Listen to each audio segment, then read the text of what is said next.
So we have 7 physical basic fundamental quantities. जैसे मास की definition अलग है। मास को उन्होंने क्या किया, इरिडियम प्लेटिनम रोड को उन्होंने वेट के अकॉर्डिंग उसके जो मास थे उसके अकॉर्डिंग उन्होंने डेफिनेशन दे दी। अब हर एक मेजरमेंट के लिए हर एक कंट्री की अपनी एक स्टैटिस्टिक होते हैं, अपनी एक स्पेशल ऑर्गेनाइजेशन होती है। हमारे इंडिया में जो प्रेजेंट है that is national physical laboratory. So national physical laboratory, इसके अकॉर्डिंग मेजरमेंट दी गई हैं। आप सर्च भी कर सकते हैं नेशनल फिजिकल लेबोरेटरी को। सो अगर हम यहाँ पे टाइप करें NATIO national physical laboratories in India, तो ये स्टैंडर्ड है हमारे इंडिया में जहाँ के अकॉर्डिंग हमने मेजरमेंट दी हैं। This is the national physical laboratory.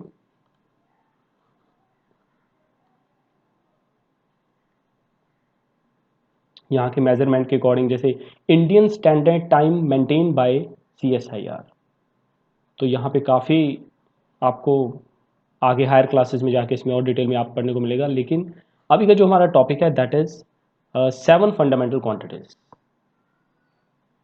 तो ये 7 फंडामेंटल क्वांटिटीज हैं। अब जैसे यहाँ पे मास की एक अलग ही डेफिनेशन है, the kilogram is the unit of mass, it is the equal to mass of international prototype of kilogram, जो कि पेरिस में उन्होंने डिफाइन किया। अब टाइम की एक अलग डेफिनेशन है, the second is the duration of 9, जो भी क्वांटिटी है, period of radiation corresponding to transition between 2 hyperfine levels of ground state of caesium 133 atom. ये सभी टॉपिक्स आपको हायर क्लासेस में ईजिली समझ आएंगे। अभी करोगे तो जस्ट क्रैमिंग सी लगेगी, तो इसको आपने अभी नहीं करना है, इसको जस्ट आपने अभी लीव करना है। आपको भी करना क्या है, सिर्फ इनके यूनिट्स, इनके सिंबल और इनको पता, आपका पता होना चाहिए कि 7 फंडामेंटल क्वांटिटीज कौन सी है। डेफिनेशन नहीं करनी है अभी। Now what is a mass and weight. Mass पता आपको कांस्टेंट होता है, वेट वेरी करता है। वॉल्यूम, वॉल्यूम भी हम कह सकते हैं कि 1 लीटर में 1000 ml होते हैं, 1000 centimetre cube. Density is a mass divided by volume, unit of density is kilogram पर मीटर क्यूब। टेम्परेचर आपको पता है 2 तरह के होते हैं, एक तो फ़ारेनहाइट और डिग्री सेल्सियस। फ़ारेनहाइट का फॉर्मूला, उसको आप सेल्सियस में कन्वर्ट कर सकते हो। केल्विन को कन्वर्ट करना है अगर आपने सेल्सियस में, तो ये सारे आपको टेम्परेचर पता होने चाहिए।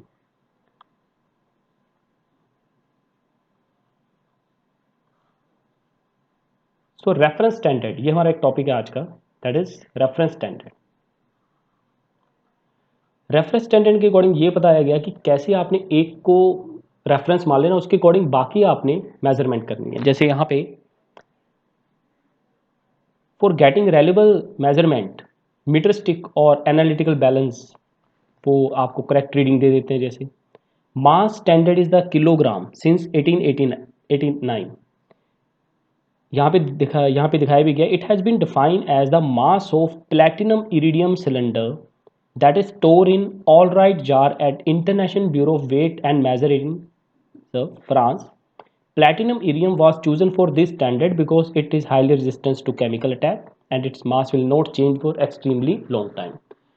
तो मास की डेफिनेशन के लिए, लेंथ की डेफिनेशन के लिए उन्होंने प्लैटिनम इरिडियम मेटल को सिलेक्ट किया, उसके अकॉर्डिंग उन्होंने मास और लेंथ की डेफिनेशन बनाई। फ्रांस में जो हुआ था सर्वे, और वहाँ में एक जार में स्पेशल रखा गया इसको। एक तो इसलिए रखा गया क्योंकि ये प्लैटिनम इरिडियम हाईली रेजिस्टेंट है, इजीली इस पर केमिकल अटैक नहीं कर सकते, और ये काफ़ी मतलब टाइम तक अपनी ऑक्सीडेशन स्टेट या इसकी जो भी स्टेट है वो चेंज नहीं होती है।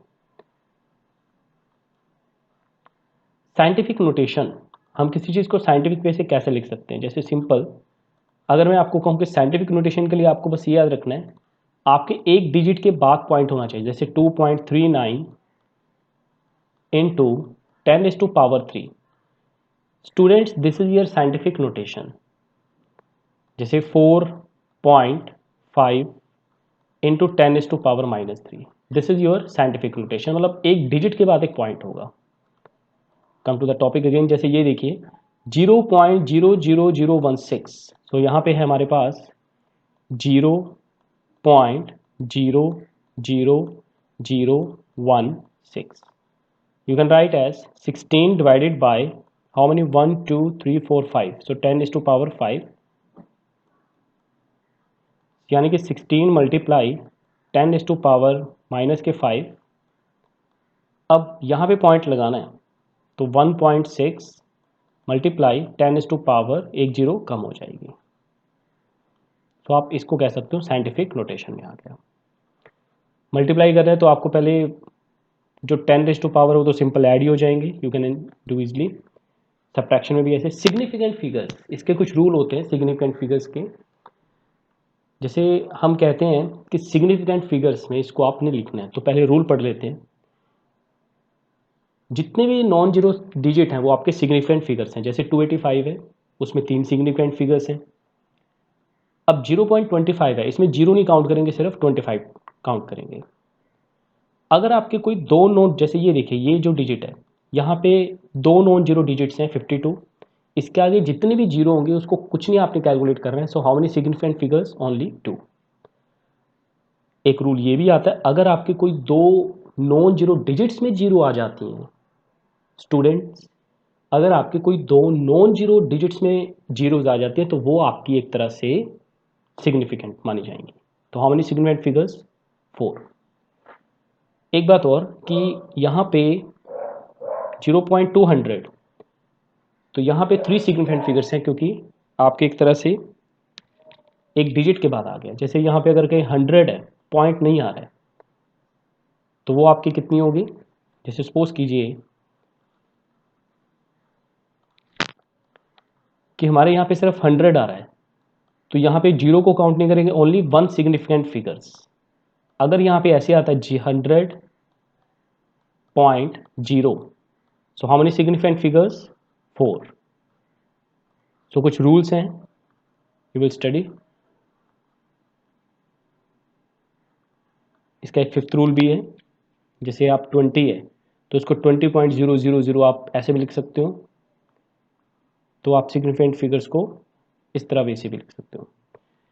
Precision and accuracy. प्रिसीजन क्या होती है कि जैसे क्लोजनेस वैल्यू कितनी है, एंड एक्यूरेसी क्या है, वो प्रॉपर एक्यूरेट वैल्यू। जैसे यहाँ पे एक एग्जांपल लेके चलते हैं।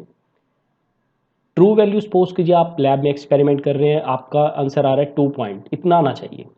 एक स्टूडेंट है, उसके दो वैल्यूज आ रही है 1.95, 1.93। देखिए दोनों आपकी प्रिसीजन में है, लेकिन एक्यूरेट कोई नहीं है। दूसरे स्टूडेंट ने 1.94 निकाली, 2.05। इसमें से ये तो चलो एक आप कह सकते हो ना तो प्रेसीज है ना तो एक्यूरेट है, क्योंकि दोनों की थोड़ी डिफरेंस ज़्यादा आ गया।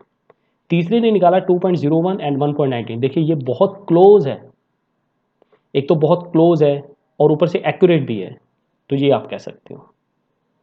सो आज के इतने टॉपिक होगा हमारा, आपने इसको अच्छे से पढ़ना है। Self reading is the property, जो कि आपने इसको शुरू से ही हैबिट डालनी है, सिग्निफिकेंट फिगर्स के रूल्स को पढ़ने की। Thank you.